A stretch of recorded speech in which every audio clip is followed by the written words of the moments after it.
Hi, welcome to the Get Strong and Healthy podcast. My name is Anna Clow. Thank you for being here. Today, we've got a special guest joining us, Katy Goeltz. Katy is the founder and head coach of Pretty Powerhouse Coaching Collective. Katy and I connected through our business mastermind. She's, fellow coach. So I'm really excited to have a conversation with you today and to dive into your story a little bit and really just provide our listeners with some value. We've got a interesting conversation today that, we're kind of planning on talking about something that I don't think is really commonly talked about when it comes to the, gym rat space, is kind of talking about how you can do both, is like be that like feminine woman that you are, while like also push in for, building muscle and like how, those worlds collide. So, Katy, share with us a little bit about you, anything more, and then I would love for you to dive into your story for us. Anna, thank you so much for having me here today. I'm very, very excited to be here as a guest on your podcast. Hello to all of the strong and healthy listeners. Yes, my name is Katy. I am the starter of Pretty Powerhouse Coaching Collective, formerly known as Fit Freaks Training. I'll talk about that rebrand here in just a little bit. I started off my journey a long time ago. I trying to remember what really started me on my health and fitness journey of my own, which then kind of corresponded into me launching a fitness business for women. So it goes back to when I was really little and I struggled a lot with eating, how I viewed my body, how I saw myself in this world. And like all of us, we have to figure out kind of where we fit into the world, where our place is. But I just really struggled in terms of my body and accepting myself and loving myself. And it's still a journey I'm working on today. I mean, I think it's a lifelong journey, honestly. But I struggled, especially in high school, with an eating disorder. I did go to outpatient therapy for about 6 months for that, and it definitely spiraled me into a depression just from the mental and emotional toll, while also trying to manage high school. And I was also on the high school varsity cheerleading team too, all at the same time. So it definitely put me into a very compromised position and a very fragile. Then going into college, I definitely still struggled with some of these things. My first year in school, I didn't do any sports. I just went to the fitness center, killed myself with cardio and abs. And then it wasn't until my sophomore year of school where I really, it's going to sound very very sad, but I started lifting because of my fiance. I wanted to talk to him more. So I was like, So can you cute. help? Yeah. I'm like, now being the strong woman I am, I'm like, wow, that sounds very, very, I don't even know the right term for it. But yeah, that's why I started lifting. But it's kind of crazy how it got me to this space. And now he's my husband. So did I say fiance again? I'm not sure, but Katy just got married, so Yes. Yeah. So I'm still in that transition between calling him fiance and now husband. But my now husband, I started lifting because he really liked being in the gym. And that was my way of wanting to talk to him more. And I started the cheer team that year. And he was also on the cheerleading team. We were actually ended up being stunt partners, but I wanted to talk to him more. So I had him help me lift. I started realizing how much I loved feeling stronger, more powerful. I kind of felt like that helped me step into my own. It also helped me be a better teammate and be better in my position on the cheerleading team. So I was what's called the mid layer of a 2.5 high pyramid, which I don't know if anyone knows much about college cheerleading, but 2.5 high is where I'm standing on someone's shoulders and then someone else is either standing in my arms or on my leg, if my leg is kind of lifted up. So I wanted to be stronger in that position because you're essentially a flyer and a base. So you have to have both that balance and that strength, the ability to stay on top of the person you're standing on, but also keep the other person in the air and keep them from crumbling down. So I loved how it kind of excelled me in that position and really got me, I mean, all of this really got me away from drinking. I drank really, really heavily my freshman year of college, which I think a lot of people do, especially people who had very strict parents. I had very strict parenting, especially from my dad's side. So this really got me just taking care of myself better overall. And I actually ended up switching over to health promotion and wellness major with a minor in psychology. Hindsight 2020, I should have just double majored in psychology as well. But it really got me started into my career and being interested in working in the health and fitness space. Before this whole online coaching became a thing, I wanted to go into corporate wellness and create wellness, just create better wellness for people in the corporate space, the corporate working space, for people that might not automatically know how to take care of themselves and who might be stressed to hell and all those types of things too. So after college, my now husband, he got a grad assistant program at Morehead State University. If you don't know where that is, it's in Morehead, Kentucky, which is about an hour east of Lexington. So we lived there for just under 2 years. And if you've ever been to that area, you know that they aren't very big as a whole on like working out and taking care. Obviously, there's outliers, but there's not a lot of job opportunities for people who are in the health and fitness space. So I worked at a chiropractic office for about a year. And then when we moved home, I really didn't know what I wanted to do because corporate wellness just didn't fit my vibe anymore. So I got my personal training certification through the National Strength and Conditioning Association, and I got a job at Anytime Fitness as a personal trainer. But what I quickly realized is you only see those people for about 2 to 3 hours of their week, and they would come to me asking why they weren't losing weight, why they weren't seeing results. And really it came down to the fact that I only had control over those hours that they were physically there with me, and I had no idea what their lifestyle looked like outside of the gym. So I knew that if I wanted to continue growing in that way, I would either have to find like not a corporate gym to work at, or I would have to get promoted to like a manager position. And then I would no longer be doing what I love, which is working with people and coaching them. So the idea of online coaching kind of just happened upon me, and I quit my full-time job at Anytime Fitness and I started online coaching. I officially launched my business as Fit Freaks Training in March of 2022. I started off just doing a 12-week coaching mentorship where it basically accelerates you from not knowing anything about online coaching to launching your business in 12 weeks, which looking back, that's not enough time to figure out who you are and to heal as a person and to discover what your mission is.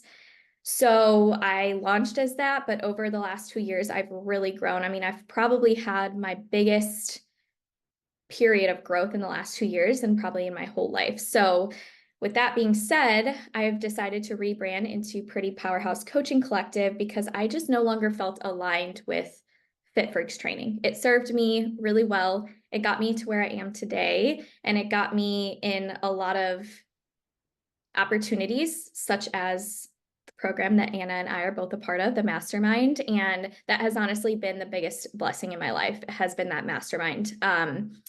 But the premise and my mission behind Pretty Powerhouse Coaching Collective is, I thought back to kind of where my story first started, and I always felt like I never fit in because I was the cheerleader, but I also loved like emo music, pop punk, like the hardcore stuff too. And I loved going into the gym and getting like sweaty and chalked up and like the skin peeling off my hands, kind of like when I was in gymnastics and I would get calluses and rips. But I loved that part too. And I always felt like I had to be one or the other. I never really fit in high school or college. I never really fit into any one group. And I always kind of felt like I was 1 foot in, 1 foot out of every friend group because I never fully embraced what that group embraced, whether it be the truly girly feminine or like what society views as girly, or, I was never in fully with the skater kids, but I definitely dated a few. And so it's always kind of 1 foot in, 1 foot out. And I never really felt fully embraced by either. And the mission behind Pretty Powerhouse Coaching Collective, because I feel like it kind of falls over into people's fitness journey, including my own, that I don't have to be one or the other. I can be girly and grunge. I can be graceful and hardcore. I can be light and dark. I can love myself now as who I am, but also strive to be a better version of myself. And that's kind of what I preach to the people that I work with too, and help them understand is that it's absolutely okay to want better for yourself. It's absolutely okay to see a vision of yourself that is more evolved, but that doesn't mean you have to shit on yourself now. And the idea that you can have both, you can be both, you can take up space, but you can also be dainty and feminine. It doesn't mean you can be jacked, but you can also wear a pretty girly sundress and do your makeup and hair. Like it's, you don't have to do one or the other, you can be both. And that's kind of the idea behind all of it and how we can embrace ourselves as truly human and it not needing to be one or the other.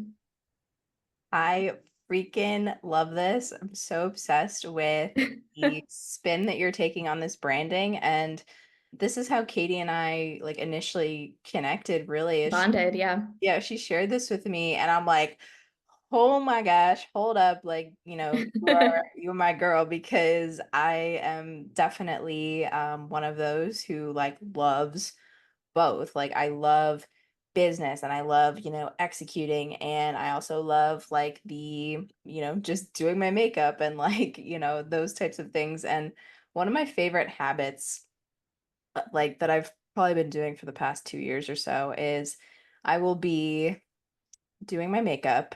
Maybe it's like a Friday or Saturday night, and I'm on my way to my boyfriend's house, all glammed up, and I'm just listening to the heaviest metal. And it is just so fun, and I get so much joy from it.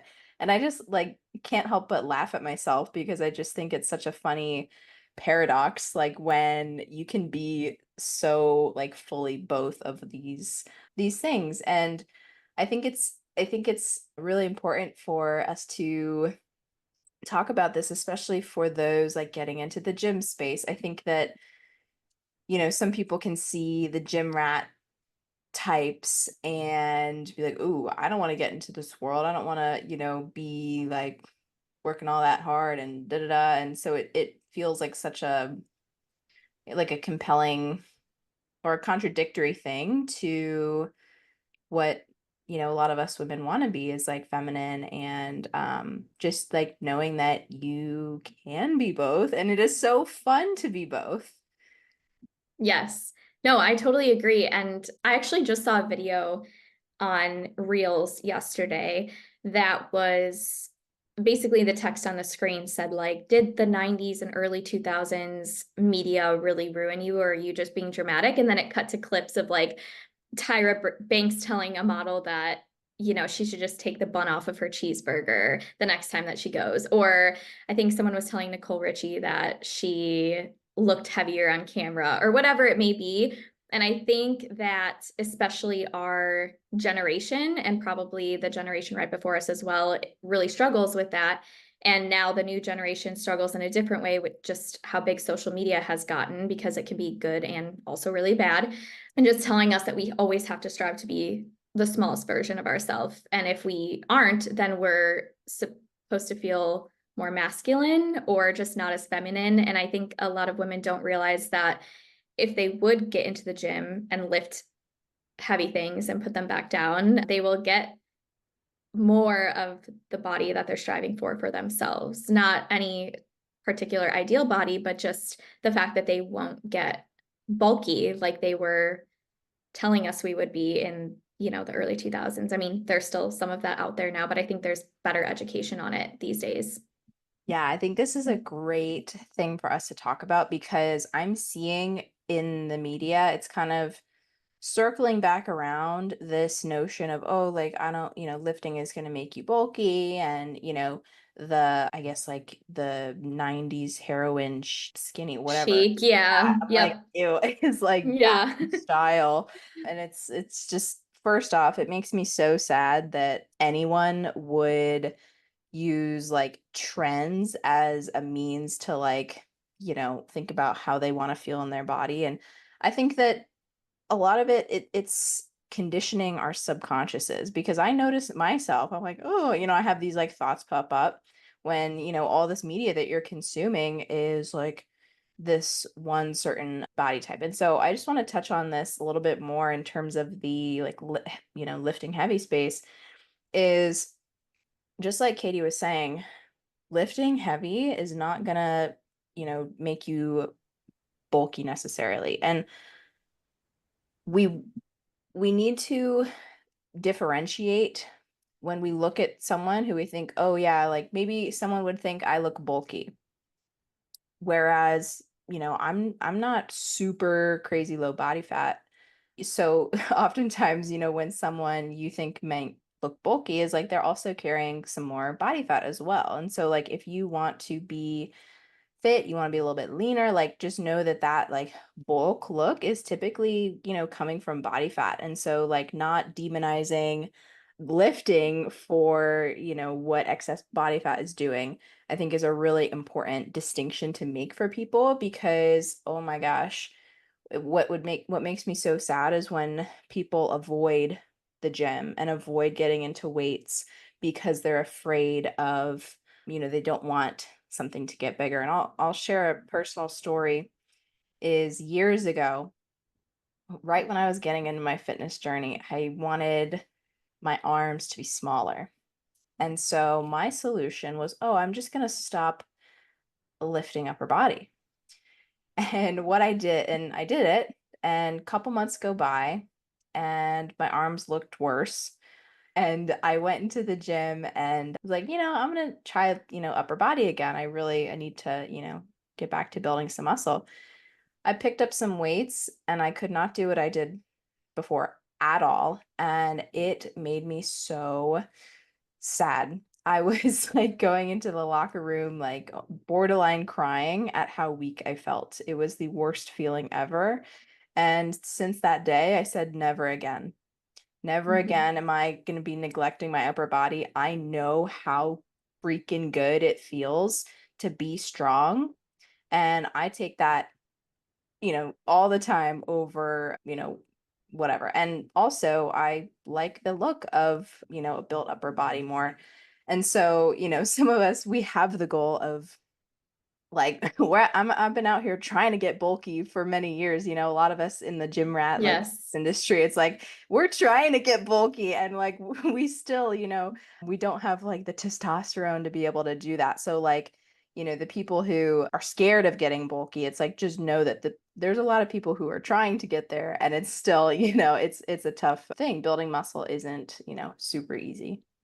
Yeah, and you don't understand what your body's going to do until you start experimenting with it. Something my husband said that really stuck with me a couple weeks ago was that, and he was talking to somebody else, that your fitness journey is basically like one big lifelong science experiment because everybody's bodies respond really differently.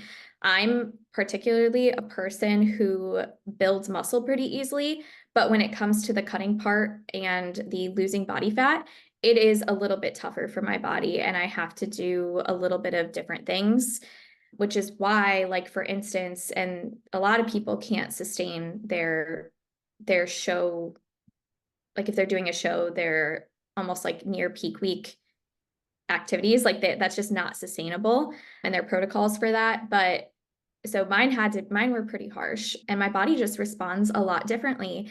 And so to somebody, I might look a little bit bulky, but I'm also kind of short and stocky anyways. Like I was that way without muscle. And now it just looks a little bit better because I have actually put on some muscle and some definition. So I think people don't realize too, like how it can change their body in a positive way. And yeah, the muscle size might increase, but you will also be, if you're doing it correctly, you can also lose body fat and it will just kind of replace it. It won't like add on top of it, if that makes sense. So demonizing that is absolutely something that I hope we can remove the stigma around because you just don't know how your body is going to respond. And I actually love my figure a lot more now that I've been lifting. And you're absolutely right. It takes years for people to build the physique that they are striving to build, no matter what they're doing, if they're doing shows or not. But it does take a lot of time. And kind of going back to being able to do both things, I think a lot of people believe that you have to be one or the other in terms of protocols. And I'll just call them protocols because that's what I call them for my clients. But in terms of nutrition and training, right? You don't have to either go to the gym or have a social life. You could do both. You don't either have to eat healthy all the time or eat shitty all the time. You can have a happy medium. And that's kind of where this idea also comes into play as well, that you don't have to give up one lifestyle to have another. You decide how much you want to be into one or the other, but you will know the outcomes no matter what you choose. Like if you decide, I don't want to give up any of my social life, I don't want to give up any of my junk food, then the results are, then you just don't change. But you don't also have to give up all of that just to live a healthier lifestyle and be a better version of yourself and be healthy from the inside out either. Bars, as our mastermind would say. Everyone in our mastermind is always like bars. Bars. Yeah, they need a bar. What do they say? They need a bars emoji. Yeah, they literally created one. I'm like, how Oh, did they did? yeah, Oh my gosh. in our Slack group. But so I want to talk a little bit more about, I think it's really a good conversation for us to get into body image a little bit more. And Mhm. I have gained like 20 pounds pretty much on my journey overall. And I love how I look way more than when I was 20 pounds lighter. And when I show clients my transformation, I've been also like 30 pounds heavier than I am now. I've definitely have a story with my yo-yo issues, but Dieting, yeah. yeah, but I really I show clients pictures from, 20 pounds ago till now, and I look leaner now. I look better now. I love how I, feel more curvy. I feel, curvy in the sense that like I've built a physique where I have legs, I've got like, upper body, and I feel so much better, not just in how I look, but in my body. I feel really good in my energy. I feel really good in my performance. And one thing I wanted to talk about was, especially if you struggle with body image issues and getting really hung up on like how you look, because that definitely used to be me. Now I'm like, whatever, I'm gonna have a, physique goal and it doesn't attach to my worth. But Mhm. before it was definitely like, a deep rooted like issue for me where I transitioned into more performance-based goals. And this was huge for me, and my mental health was just pursuing things that weren't 100% physique focused. So I got into powerlifting, which is where you're, trying to get as strong as possible and chasing a bigger number with your big three lifts. And that was really fun and empowering experience for me. I felt so you feel so confident when you are strong and when you feel capable of doing things and when you feel good in the gym. And after that, I about a year and a half ago, I picked up the hobby of jujitsu, which Wow. jujitsu is Brazilian jiu-jitsu. It's a martial art. So I train that anywhere from like 2 to 4 times a week. And it's such a fun sport. I highly recommend it to anyone who's like, maybe for me, I lifted for a very long time, like 4 or 5 days a week, and I was just kind of needing something new. And so now I train jujitsu. I also, of course, still lift because, staying healthy, staying strong, all that is definitely a goal of mine. But also training jujitsu, it's really good cardio, and it's like it's a new challenge that is very, very different from anything I've ever done. And how this relates to body image is me being strong, me being, a little bit, heavier than I used to be. I feel like a beast sometimes on the mats. I'm like, I love this feeling. I mean, Yeah. obviously there's many a times where I don't, and the people are smashing me, or there's a girl 50 pounds lighter than me who just like crushes me, which is really cool. That's the beauty of jujitsu, is it's also very technique oriented. But this was really cool for my personal body image was just, you know, being in this sport that partially rewards like being a little bit stronger, like, having more muscle, like things like this. Like when we base our, I guess not our worth, but when we base like our success and our progress off of our performance in the gym or our performance at jujitsu or, how much better we are this week. Like when we base our progress off of that versus like, oh my gosh, did I like lose a pound, which sure, we can pursue fat loss aesthetic goals as well. That's totally nothing wrong with it. But when you can shift to this, if you do have some, body image issues, I think it's such an empowering place to be and something to definitely try out for anyone who has struggled with body image in the past or now. I love that too, because it's not always about, like you said, making sure the scale goes up or making sure the scale goes down. I would say most of the time for women, they want to see the scale go down. Obviously, there's outliers, but for the most part, I would say that's the general consensus on their goals, or just like I mentioned before, seeing the smallest version of themselves. But I love how jujitsu gave you that empowerment and that feeling. And actually, something that I've been really wanting to try, and I told myself, after the wedding and everything settles down, that I was going to get into is dancing. I used to do studio dance when I was younger, and I've seen a lot of adults who maybe never danced in their life or haven't in a while get back into some adult classes and some even like stiletto classes. And that's something that I really want to do, because I think overall I feel my best and I feel like my sexiest when I'm just working on myself and I'm not focusing on any specific physique goal, but I'm doing something or multiple things per day to take care of myself mentally, emotionally, physically, spiritually.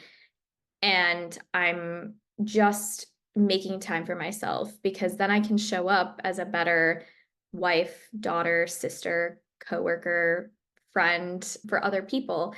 And I think that that's a missed opportunity that a lot of people pass up on, because they just think fitness is to get to X end goal physically, or like a physique goal.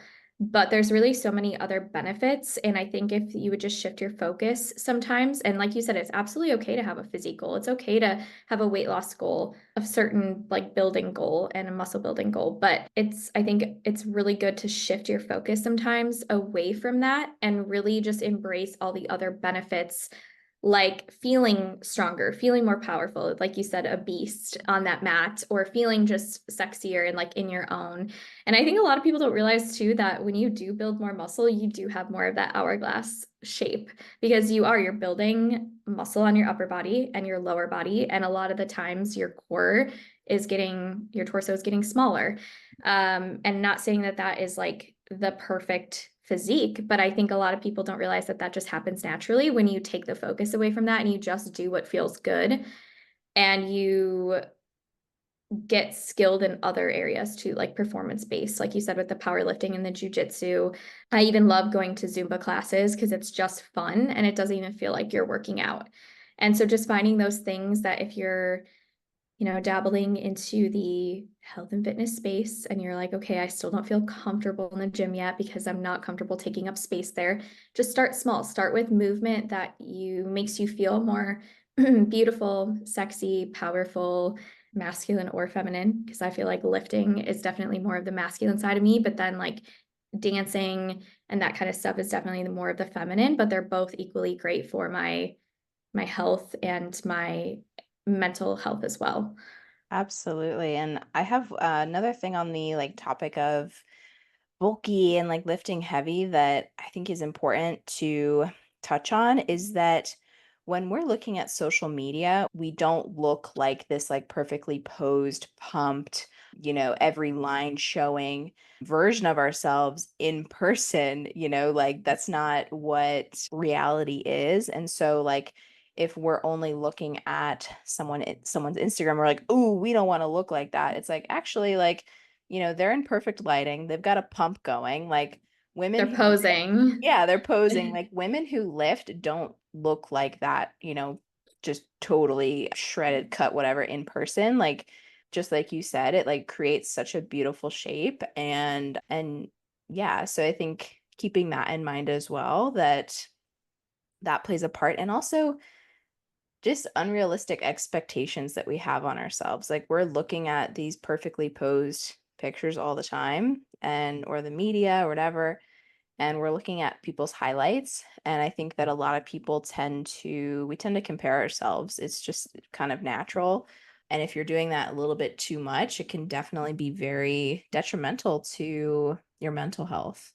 And so making sure that you are, I like to say, like having tunnel vision on yourself and how you can personally be a better version of yourself tomorrow than you were today, and making that your goalpost of success. And I like to say, like, the aesthetics come as a byproduct of like pursuing your own, personal greatness. And so that's really the approach I like to take, the spin I like to take when it comes to my health and fitness journey. Because when I made aesthetics like everything, and I'm neglected, just like what you're talking about, Katie, the health side of things, appreciating all that fitness gives us beyond just the aesthetics. That is when I was probably my most unhealthy mentally and physically. And what made this journey and this lifestyle so sustainable for me was appreciating all other things that comes with it.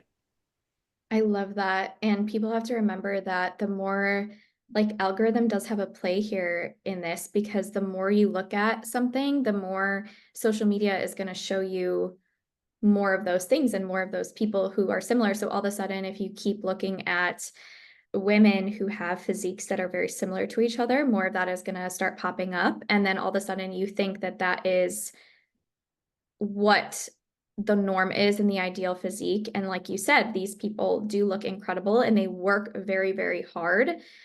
But social media is a lot of times posed. And I have seen, now I'm definitely, a lot of my things that pop up in like my For You page are very much so fitness related, because not only am I posting that, but I look for those things and I follow a lot of people who post a lot of similar things that are in kind of their own niche. But the more you're looking at those things, the more social media is going to show that to you. And then all you're thinking is, oh, this is the only way. This is the only outcome.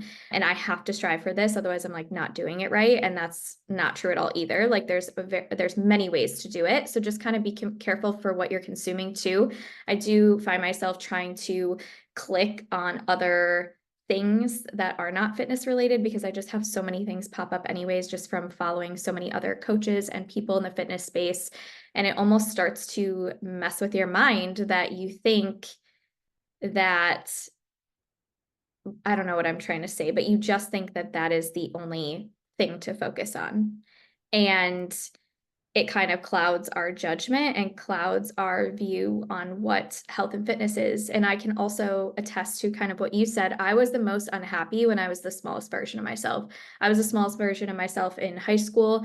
I definitely was the most like in shape fitness wise in college sports, but the smallest version of myself, like lacking all muscle, was in high school before I went to treatment. And I was the most unhappy. So it's not always about being the smallest version of yourself, because you can, like, people can really look great on the outside and their hair is falling out, they don't have their period anymore, they feel like shit all the time, they have such low energy.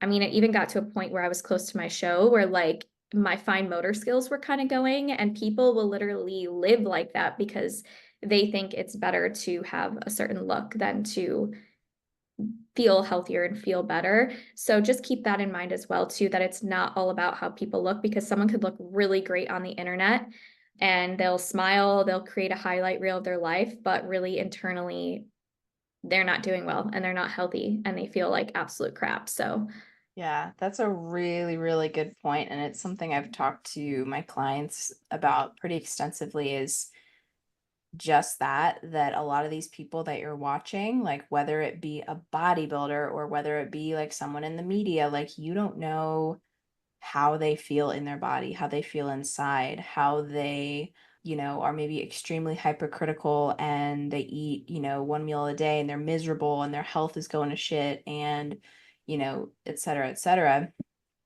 And, the bodybuilder who, I think it's important to educate just the general population because a lot of people don't know that getting to that level of leanness when you're competing isn't healthy. It's not for health. It's for a very specific goal, very specific Mm-hmm. sport that, if general population people are viewing, they're like, "Oh, that's the pinnacle of fitness. They must feel amazing and they look amazing and like I want that." But also knowing that there's so many sacrifices that come with that. And like there's a saying, I think it's like something about being able to eat snacks. I'd rather be 10 pounds up and be able to, go out to dinner and not stress about it. And I think there's a lot of value in that saying of like remembering that there's a trade-off with like staying that lean. And for a lot Mm-hmm. of us, it's maybe not where our bodies love to sit. You know, I think that an excessive amount of leanness for most of us, especially women, is not a healthy place to be. For some, sure, there's outliers, but for most of us, like carrying a bit of body fat is actually, a healthy thing. Women do need more body fat than men Mm-hmm. because we bear, children, and it's kind of, a way that our bodies feel a little bit more safe. And so, yeah, remembering that and like giving yourself grace when, the media is just so curated. Mm-hmm.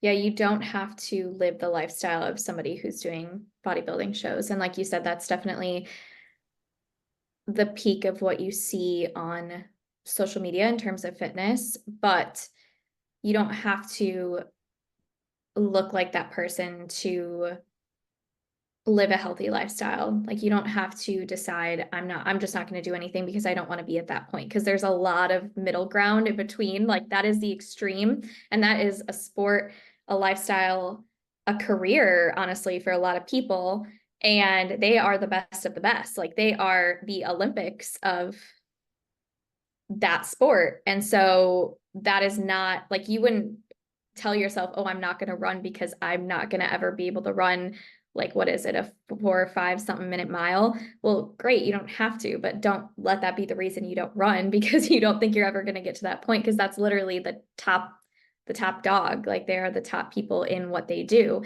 And we can't, it's not one or the other. It's not that all or nothing thinking of, or I'm not going to do it at all, or I'm going to have to do that and be on stage because you don't have to ever step on stage to have a physique goal or a health goal. Yeah, or even when it comes to being a health and fitness coach, knowing your stuff and helping Mm-hmm. people transform in whatever way that is, I think it's easy for us coaches to be like, oh my gosh, all of my peers are, competing and they're like pro bodybuilders. And, just knowing that I mean, for one, someone having a really quote unquote amazing physique doesn't necessarily mean they know what they're doing. There are people who Mm-hmm. like they have insane physiques, but they don't have any business, helping clients. Um, Exactly. so yeah, I mean you definitely, you want to walk the walk, but also knowing that like when you're a client looking for a coach is looking for a coach who you align with when it comes to values and they, have principles that you align with and that you know that they can guide you and push you and hold you accountable and challenge you in the way that they need to and not hiring them because they have a good body, I think is an important thing to note because unfortunately that is what a lot of people think is, oh, they have a great body, they can help me get that too. So I'm going to hire Mm-hmm. them versus that's Mm-hmm. not always, the best way to discern what which coach to hire.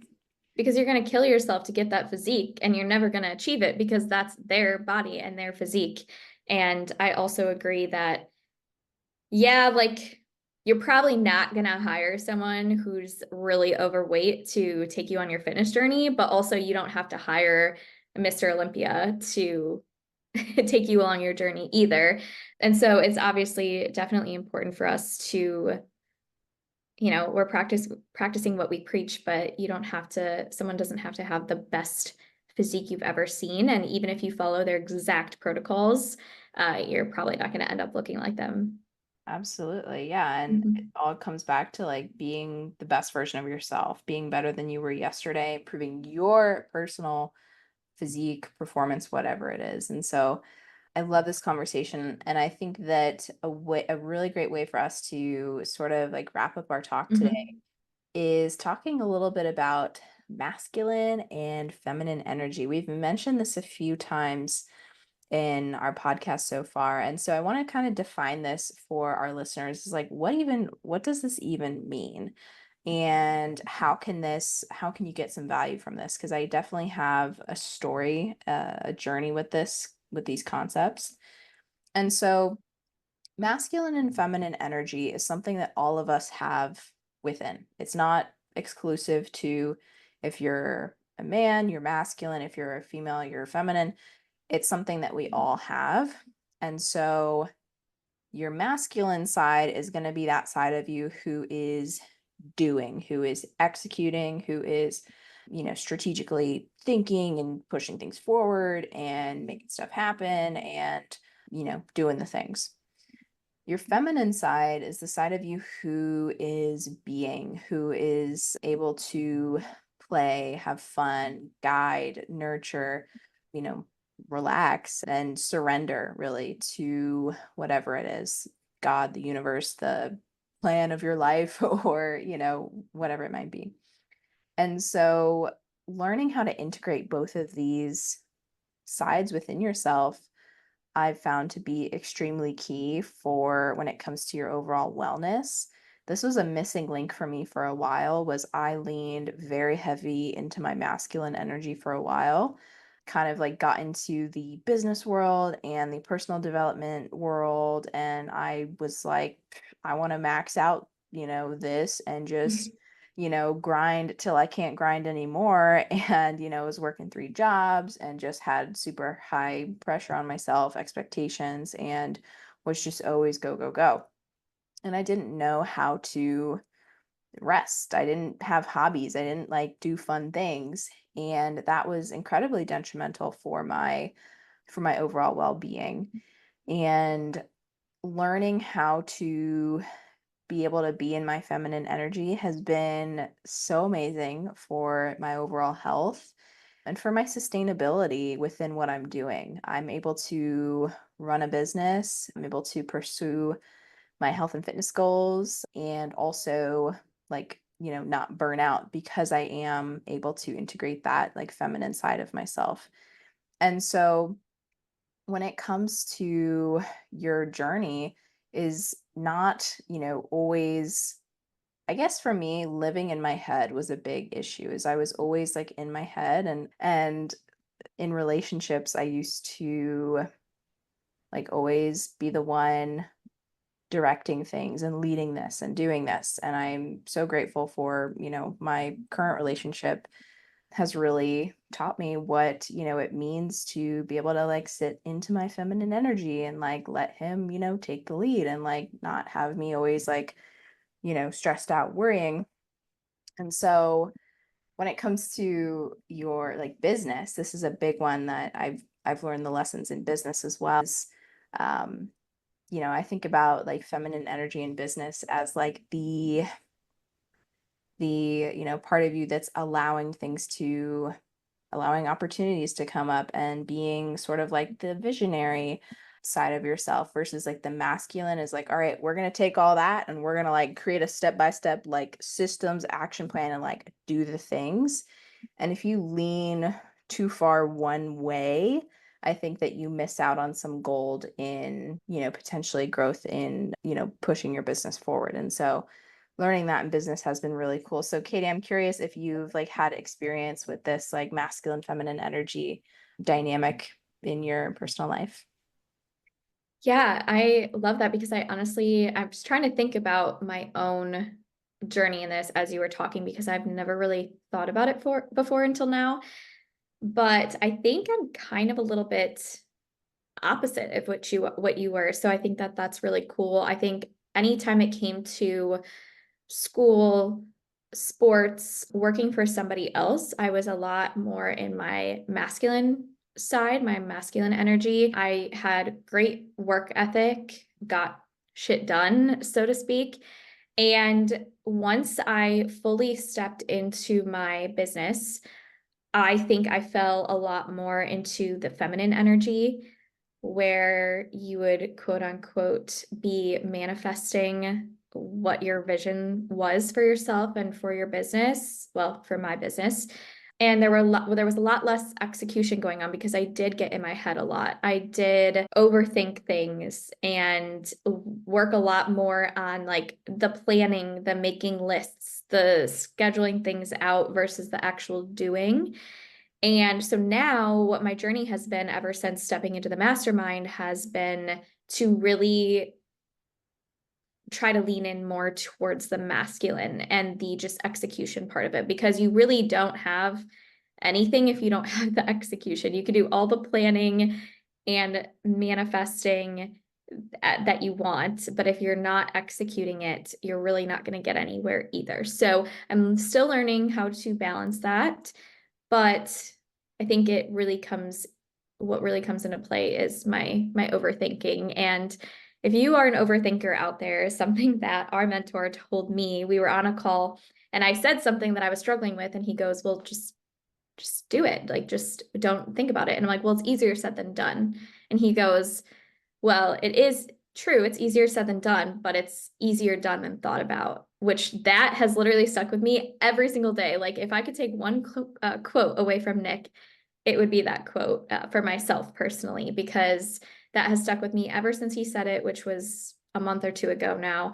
And it's really helped me just execute more without overthinking it, because then I was just stuck in like this what they would call like analysis paralysis, or like the like what would not Pre-contemplation. not pre-contemplation, like pre-action basically. Like I was planning, but I was like stuck. Yeah. So I didn't actually like take action on it. And so now I'm getting a lot better at doing that. So it's kind of cool to see the differences between kind of our journeys in our businesses when it comes to the masculine versus feminine, and how they just differ so much. Yeah, yeah. And like I've definitely gone through seasons of that in my business where I think it kind of stems from like some perfectionism, and we're good at, thinking about things and like, being that like, I don't know, I guess kind of in your feminine a little bit. It's like the Mhm. chaotic side of us. Yes. But I like to think of it like your masculine energy, like masculinity is like the structure.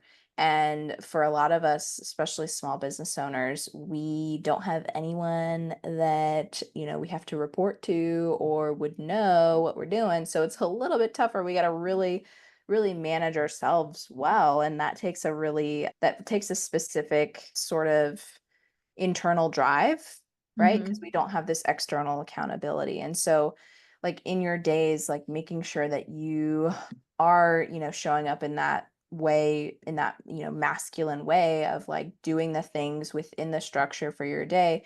And then for me, like when I like kind of started to really get the hang of that and like executing, I was able to like, all right, I'm done with my stuff. And then in the evening time, I'd be able to like actually relax versus before I would just be always thinking and always like halfway doing something or like learning. And I would just never like find this like separation. And so I think that that's been something for me where like the structure of your masculine energy, I think allows your feminine energy to like flourish, you know what I mean? Hmm. Because when we have the structure, we also have the, that other side of us that's able to then therefore come out of us. And so it's like this isn't just a dynamic that we see in relationships that's obviously so important in relationships, but in yourself, like kind of mastering that flow within, I think is important and something that a lot of us don't like think about. But like when I learned about this, I was like, oh my gosh, blowing my mind. It's kind of clicking, like my issues, and just practicing this over time has been game changing for me.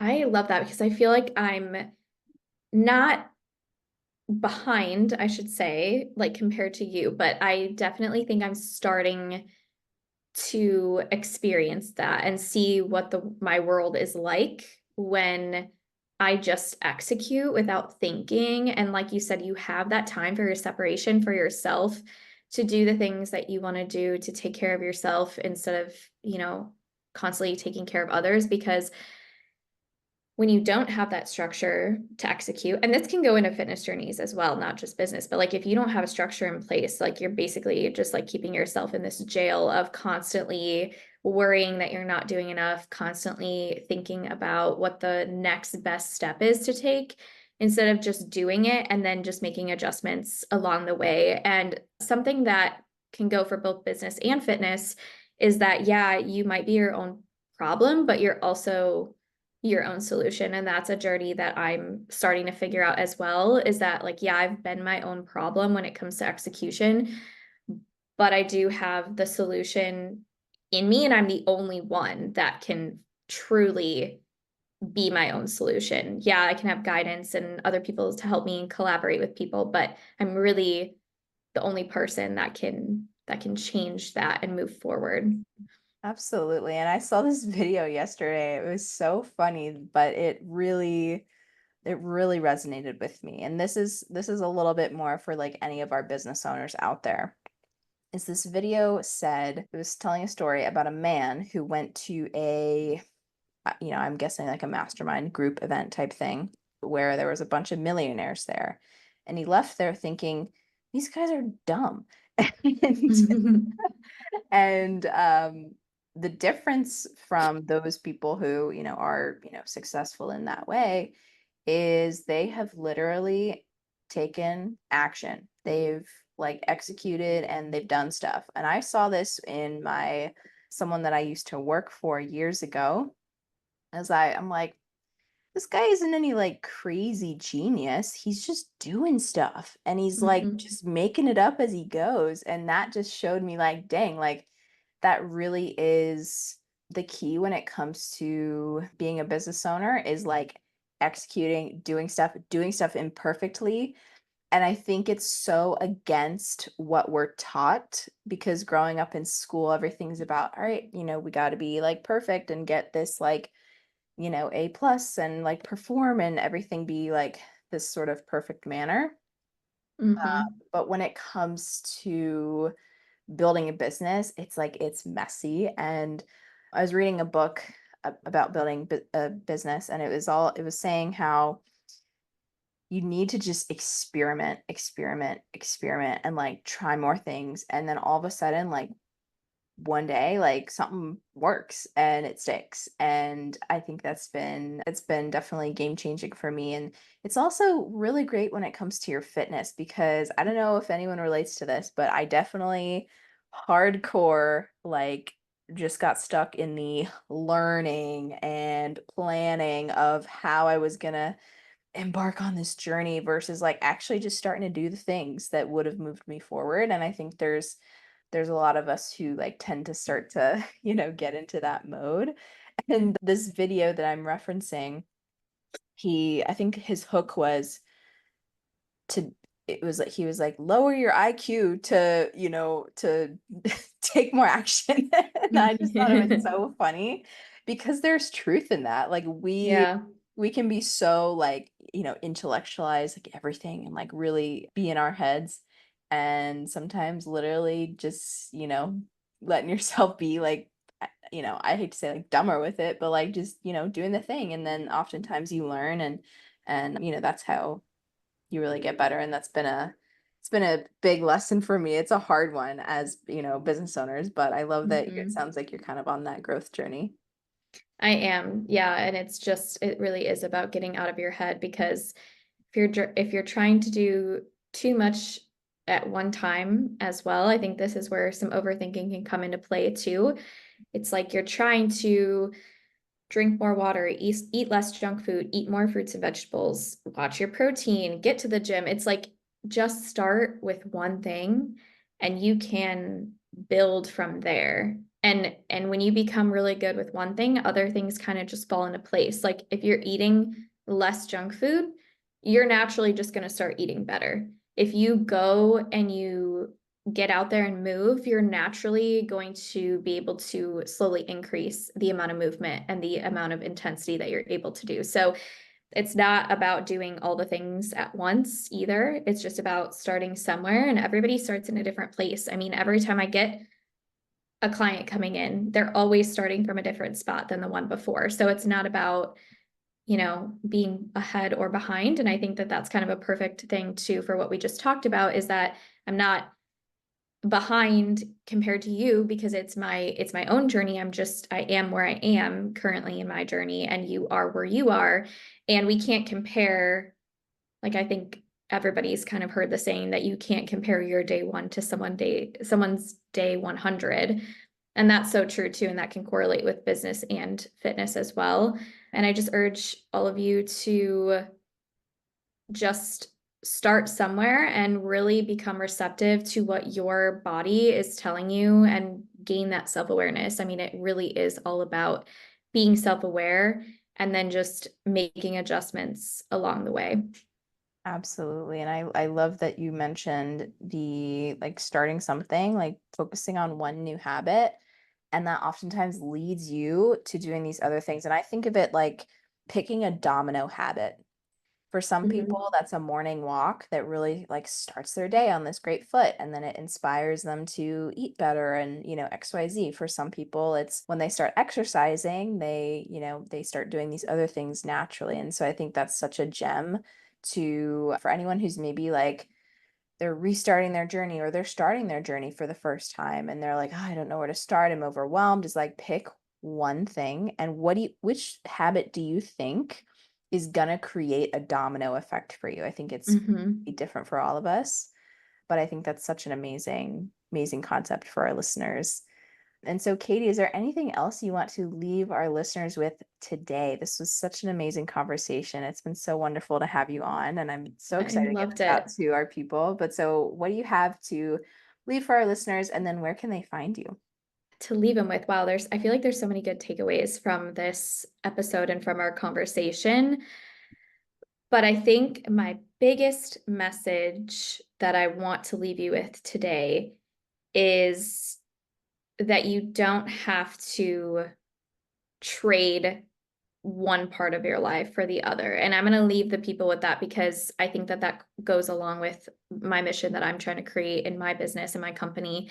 And what I exude to my clients is that you don't have to choose one or the other. You don't have to choose the gym or your friends. You don't have to choose treating yourself to getting your meal prep together. Like, you don't have to choose one or the other. You can do both things, and there will be a balance, and you just have to find your balance with it, because the balance you create for yourself and that works for you is going to be different than what I create for myself, and how much of each thing, but just not thinking more so all or nothing, but thinking like you can have both. You just have to find the ratio that works best for you.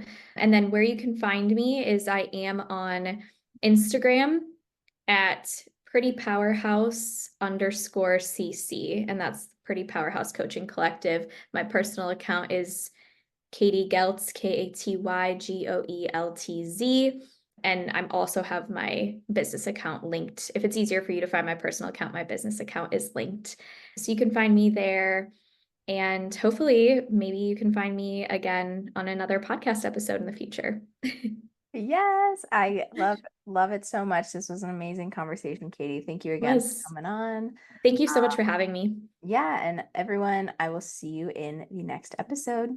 Goodbye. Bye.